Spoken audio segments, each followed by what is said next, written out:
Para os corações limpos, todas as coisas são limpas. Helena, por Machado de Assis. Se quiser informações sobre o autor, clique no card que aparece no canto direito superior ou no link na descrição do vídeo. Dê um like se você gosta deste canal, comente, compartilhe e se inscreva. Se quiser contribuir, veja como na descrição do vídeo. Obrigada!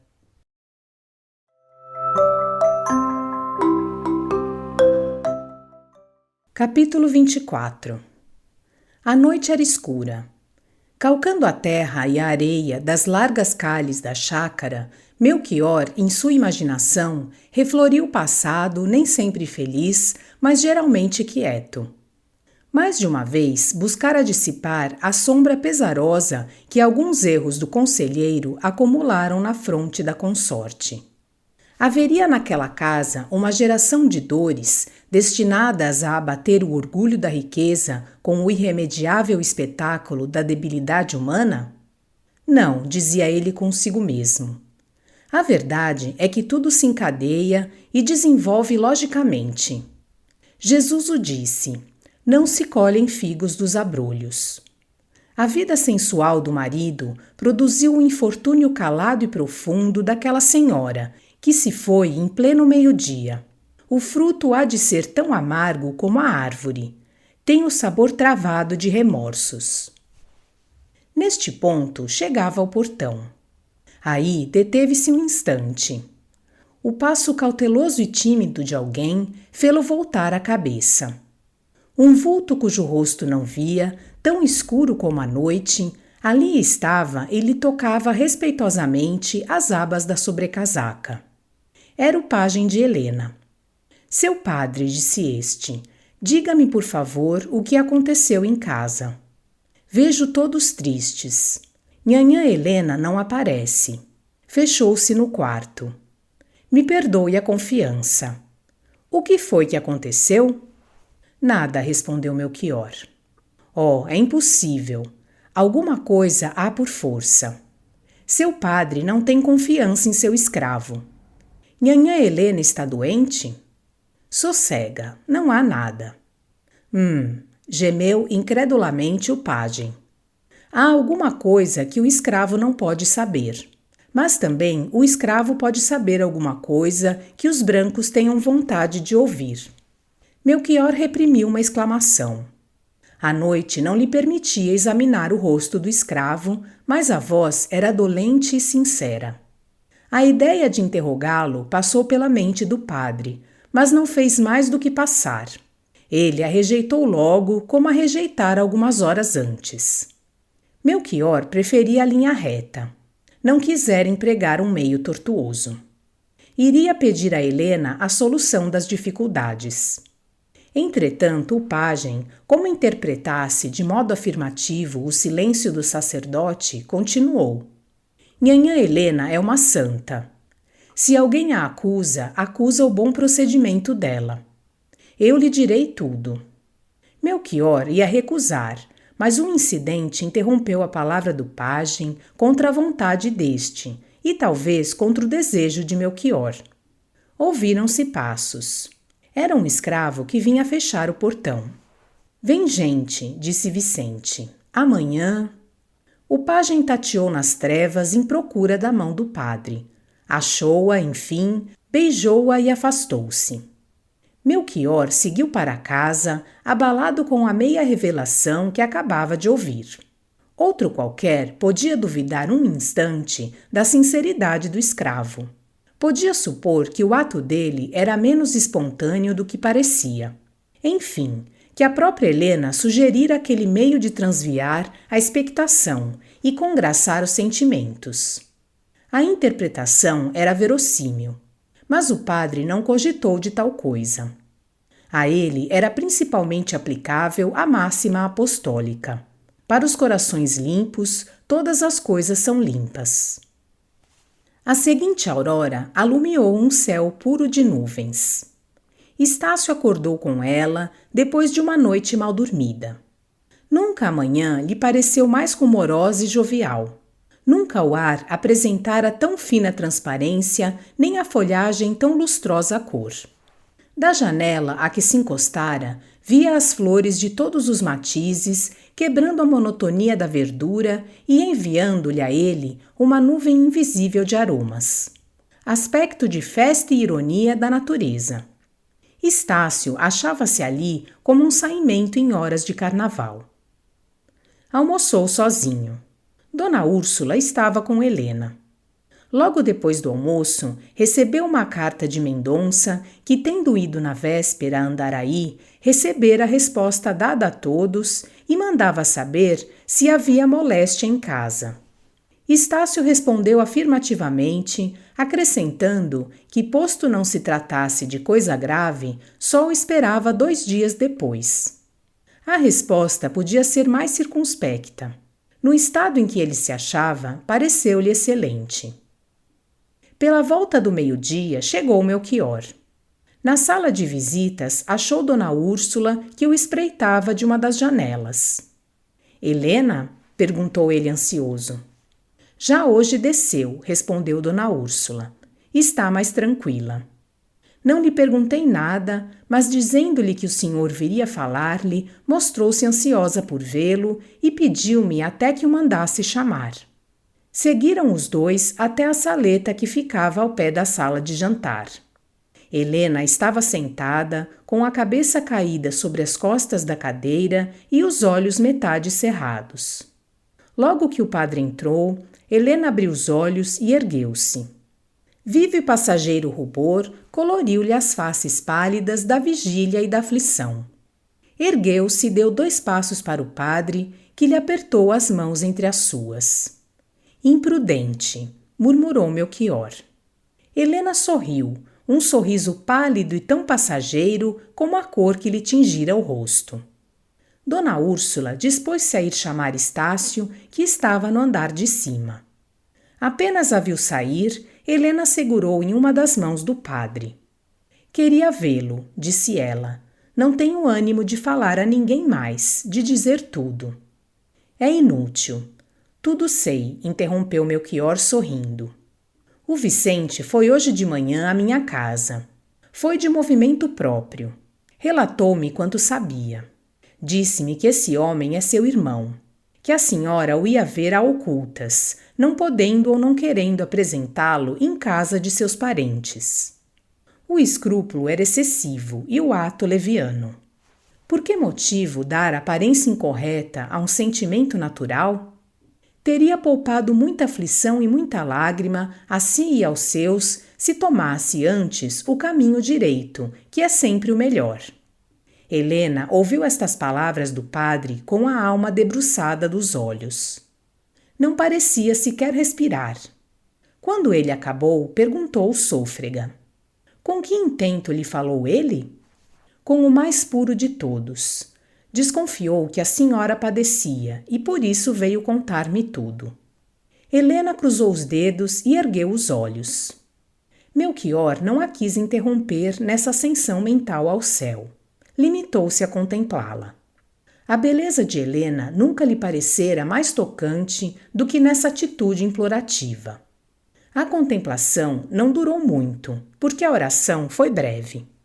Orei a Deus, disse ela, descendo as mãos, por quem fundiu aí no corpo vil do escravo tão nobre espírito de dedicação. Delatou-me para restituir-me à estima da família. Aquilo que ninguém lhe arrancaria do coração, tirou-o ele mesmo no dia em que viu em perigo o meu nome e a paz de meu espírito. Infelizmente, mentiu. Melchior empalideceu. Mentiu sem o saber, continuou a moça. Disse o que supunha ser verdade, o que eu lhe dei como tal. Não é meu irmão esse homem. Melchior inclinou-se para a moça e, pegando-lhe nos pulsos, disse imperiosamente: Então quem é? Seu silêncio é uma delação.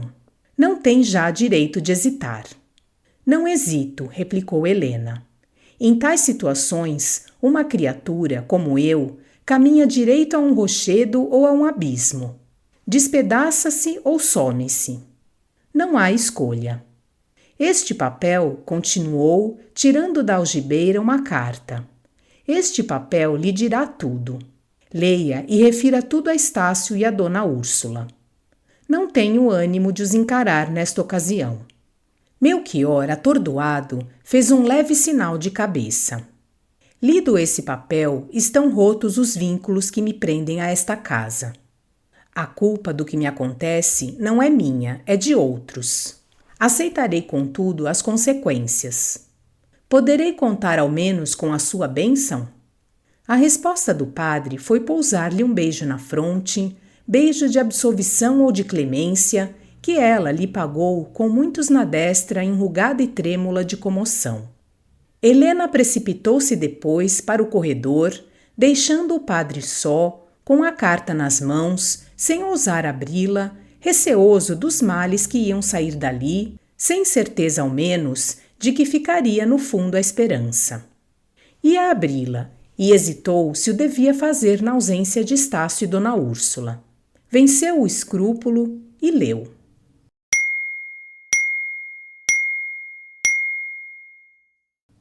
Dona Úrsula, que entrou na ocasião em que ele fechava a carta, recuou aterrada.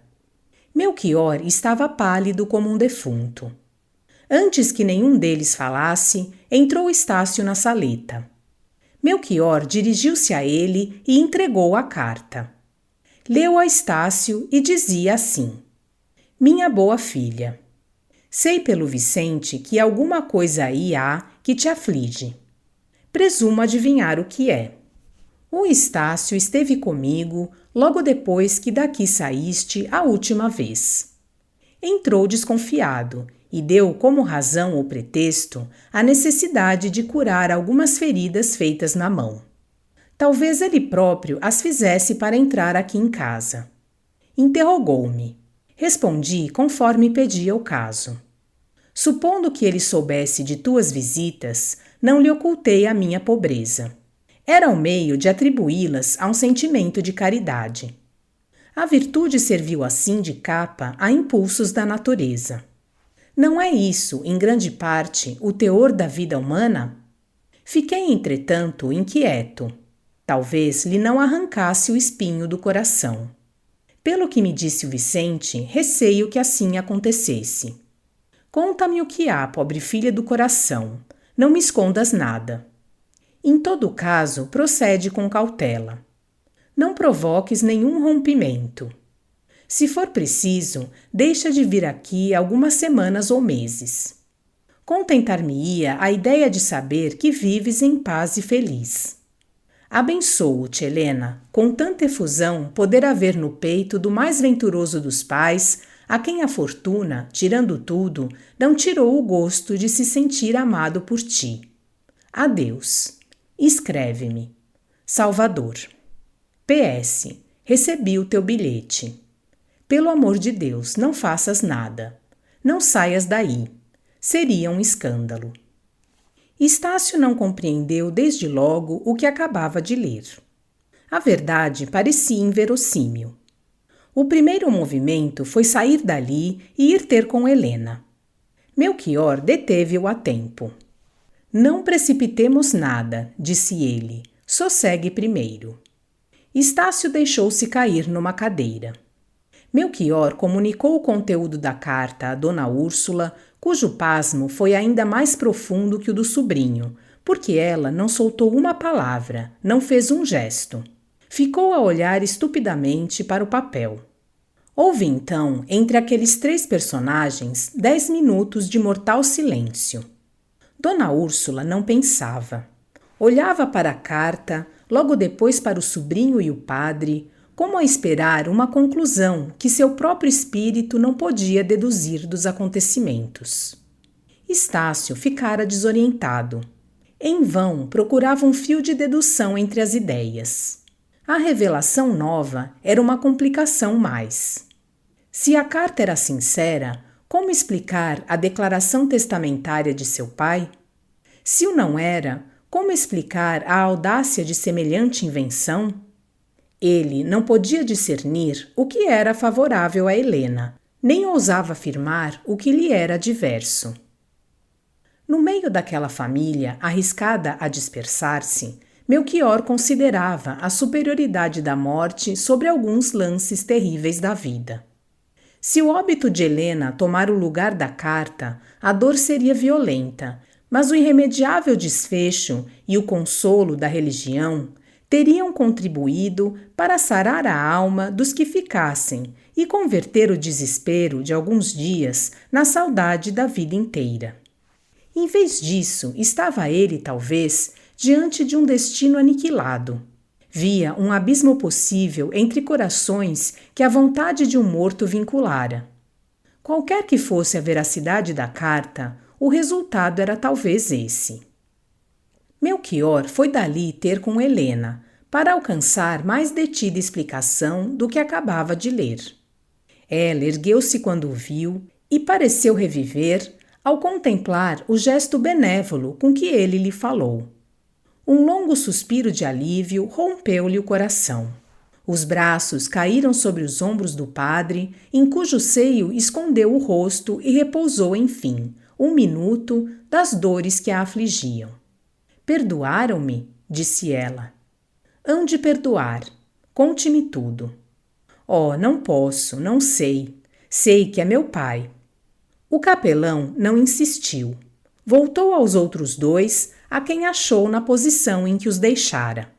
Interrogaram-no com os olhos. Nada, disse ele. O coração dela não possui, nesta ocasião, a necessária força para responder a quanto se lhe devia perguntar. Demais, não saberá tudo. Temos a primeira confissão da verdade. Da verdade? Interrompeu melancolicamente Estácio. Quem sabe se é verdade o que lemos nesse papel? Deve ser. Faltam-nos, é certo, os fundamentos da asseveração, mas eu incumbo-me de ir buscá-los. Iremos ambos. Dona Úrsula quis dissuadir o sobrinho de ir à casa do homem, causa dos desastres da família, não tanto porque lhe parecia que entre Estácio e ele nenhuma relação convinha estabelecer, mas sobretudo porque ela precisava de alguém que a acompanhasse em tão graves circunstâncias. Melchior inclinou-se ao alvitre de Dona Úrsula. Irei eu só, disse ele. Depois conduzi-lo-ei até cá, se for preciso. Não posso esperar, insistiu Estácio. Preciso falar a esse homem, ouvi-lo, ler-lhe a verdade ou um embuste nas linhas do rosto. Talvez o decoro da família exigisse outra coisa. Mas, padre mestre, meu coração goteja sangue. Era impossível dissuadi-lo. Melchior tratou somente de o moderar. De resto, a crise era violenta. Cumpria resolvê-la sem demora nem hesitação. O padre animou Dona Úrsula e saiu acompanhado de Estácio, cujo coração, convalescido do primeiro abalo, deixava as regiões da dúvida para entrar na atmosfera da verdade, pelo menos da esperança. Quaisquer que fossem as consequências da nova revelação, vinha esta como um bálsamo após tão dolorosas comoções. Era um rasgão azul no céu tempestuoso daqueles dias. Ia ele pensando assim, ou antes sentindo, porque o pensamento não ousava regê-lo, desde que a vida inteira de moço se lhe concentrara no coração. Chegando à frente da casa, Estácio desviou os olhos. Custava-lhe encará-la, mas venceu-se. Houve demora em abrir a porta. Abriu-se esta, enfim, e a figura do dono da casa apareceu aos dois. Vendo-os, empalideceu um pouco, mas um sorriso procurou disfarçar a impressão. Estácio foi direito ao fim. Suponho que se lembra de mim, disse ele. Perfeitamente. Sabe que motivo nos traz à sua casa? Não, senhor. Confessa a autoria desta carta? Salvador estremeceu. Depois respondeu com um gesto afirmativo. Pretende que Helena é sua filha, disse o moço depois de um instante. Confirma verbalmente o que escreveu? Helena é minha filha. Melchior interveio. Há 1 ano falecendo, o meu velho amigo, conselheiro Vale, reconheceu Helena, por uma cláusula testamentária. Recomendava à família que a tratasse com afeto e carinho e designava o colégio em que ela estava sendo educada. O fato do reconhecimento e as circunstâncias que apontou dão toda a veracidade à palavra do morto. Que prova apresenta o senhor em contrário a ela? Nenhuma, disse Salvador. Não tenho prova de nenhuma natureza. Na falta de provas, prosseguiu o capelão, poderia dizer-nos como supor da parte do conselheiro uma falsificação, tratando-se de disposição tão grave como essa de introduzir uma pessoa estranha na família? Salvador sorriu amargamente. Suponha, disse ele, que eu havia iludido a confiança do conselheiro e que ele acreditava ser pai de Helena. Era isso? Não era. Na posição em que nos achamos, já não há lugar para meias palavras. Força é referir tudo. 10 minutos apenas. Os 3 sentaram-se. Melchior olhava para o dono da casa com a persistência e a curiosidade naturais da ocasião. Salvador esteve alguns instantes calado. Enfim, voltou-se para o capelão. Estimo, disse ele, que o senhor padre viesse. Sua caridade temperará a legítima indignação deste moço. E eu farei as declarações indispensáveis na presença das 2 pessoas a quem mais amo, abaixo de Helena. Queira falar, disse secamente Estácio.